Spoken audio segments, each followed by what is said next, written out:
buenos días, espero que se encuentren bien.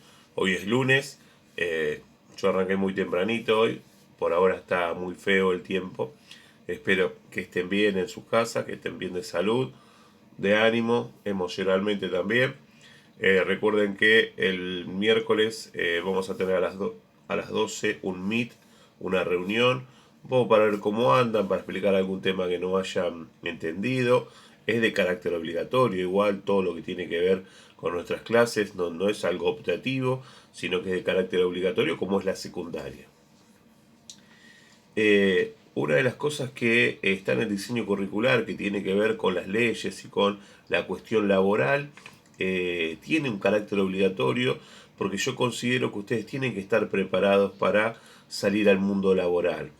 Esta parte no tiene que ver con la continuidad de sus estudios, a lo que hago foco muchas veces, la cuestión de que ustedes sigan estudiando, ya sea a nivel universitario o terciario.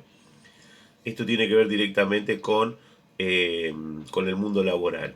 Ustedes tienen un montón de derechos que tienen que hacerlos respetar, pero si no los conocen no pueden saber si alguien le está faltando algún derecho o le han violado algún derecho, porque la realidad que el que no sabe, el que ignora, a veces desconoce la situación. Mi intención es prepararlos un poco para ese mundo laboral, que es muy complicado, que es muy difícil y que hay mucha gente que aprovecha esas situaciones de ignorancia de algunos derechos o de algo que le pertenece a uno. Hablamos que dentro de la ley hay dos sujetos que son el empleador y el empleado. También empezamos a aplicar los 6 principios del derecho laboral, que son situaciones que ayudan cuando hay una conflictividad entre normas, cuando hay, en general, esto se aplica en situaciones de juicio laboral. Entonces es muy importante que tengan esta idea justamente para saber qué les corresponde. Nosotros hablamos de el primero que tenía que ver con el principio principal, que se llamaba el principio protector, que tenía 3 reglas que ya las explicamos, y el segundo principio se llama de irrenunciabilidad de los derechos. Esto significa que ningún empleador tiene derecho a renunciar a sus derechos, justamente, voluntariamente, ¿no? Esto quiere decir, pongamos un ejemplo que puede pasar, que hasta se ha visto seguro, pero que no corresponde, pero no quiere decir que no pase. Por ejemplo, las vacaciones pagas, que a vos te den una semana, 15 días o más de tu trabajo, no vas a trabajar y cuando volvés no te despidieron porque te fuiste de vacaciones, no hiciste abandono del trabajo. Eso es un derecho. Ahora, puede pasar que un día tu jefe te diga, haceme el favor, no te tomes las vacaciones, yo te pago el doble o el triple por venir porque necesito terminar un trabajo. Esa situación se puede dar, no corresponde, porque la ley dice toda situación de renuncia de derecho de un trabajador está viciada de nulidad. Es un concepto muy legal, muy de abogado. Viciada significa que está sucia esa situación, que no corresponde. Y viciada de nulidad significa que justamente va a ser nulo. Si en algún momento el trabajador reclama esas vacaciones, el empleador no le puede decir, che, pero nosotros acordamos una cosa. Se lo puede decir, pero no dentro de lo legal. Porque nunca un empleador va a reconocer que le dijo a un empleado que se prive de un derecho. Entonces, voluntariamente, el derecho que tiene un trabajador, cualquiera que sea él, no puede ser abandonado. Por ejemplo, trabajamos en negro sin registrar y el derecho a estar registrado, por más que nosotros trabajemos en negro y lo hayamos aceptado, continúa. Yo siempre le digo a mis alumnos, los derechos no se pierden, se reclaman algún día en un juicio. Para eso estamos hablando. El tercer derecho es el principio de continuidad laboral. Por ejemplo, yo siempre pregunto en las clases si el contrato escrito, bien detallado, con fecha de inicio, fecha de finalización de contrato, todo, beneficia más al empleado o al empleador. La mayoría de los chicos terminan contestando que beneficia obviamente más al empleador, al empleado, pensando que eso ayuda a sus condiciones laborales. Y la realidad que en cierta manera tiene una contra porque por ejemplo, tiene la finalización del contrato. Cuando yo no tengo contrato escrito y fue solo verbal, ante la ley, el contrato no terminó.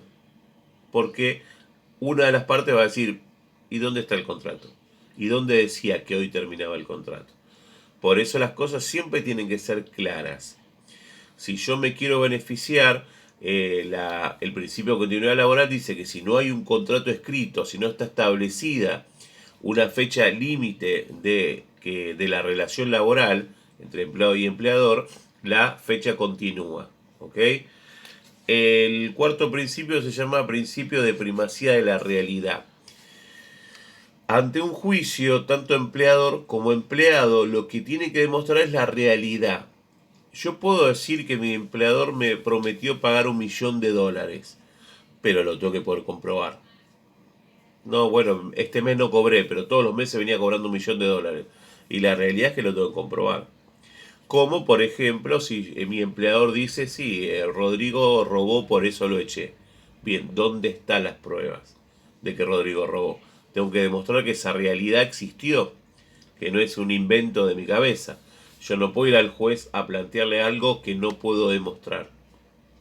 Entonces siempre va a aparecer como primordial la realidad que se pueda demostrar. Si mi empleador dice que yo robé, hasta que no se muestre lo contrario, la realidad es que no, porque no hay pruebas. Entonces siempre tiene que haber un principio de primacía de la realidad. El que viene es el principio de razonabilidad. Justamente es de la forma que tanto empleado como empleador deben ejercer sus derechos y obligaciones de forma razonable. El empleador no me puede pedir que trabaje 24 horas, un empleado no puede pedir ganar $1.000.000. Si me ofrecen $1.000.000, yo desconfiaría de la legalidad de ese trabajo. Si me dicen que tengo que trabajar más de 8 horas, yo desconfiaría también de la legalidad de ese trabajo, si no me las van a pagar. Igual siempre yo en estas clases digo que lo que define todo es la necesidad del momento.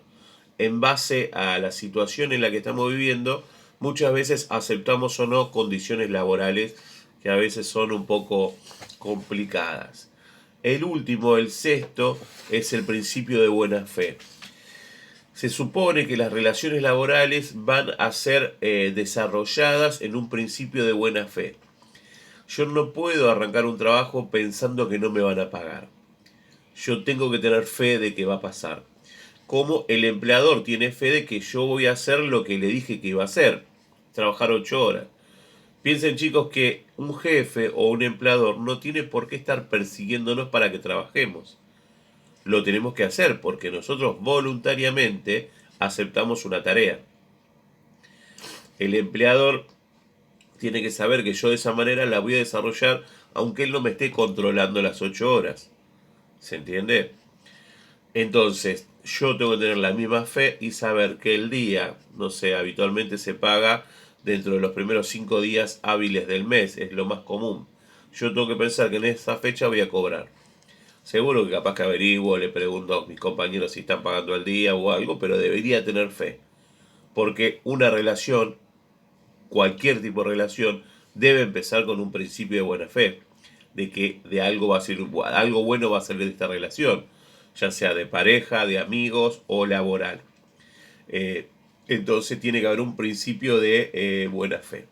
Bien, esos son los 6 principios del derecho laboral que ustedes tienen que entender que existen justamente para equilibrar la balanza entre el empleado y el empleador. Equilibrar esa diferencia de fuerza, ya que el empleador tiene el trabajo y es el que tiene el dinero de cierta manera y nosotros a veces solo somos necesitados. Hay un desequilibrio que estos principios y la ley de derecho laboral quieren equilibrar.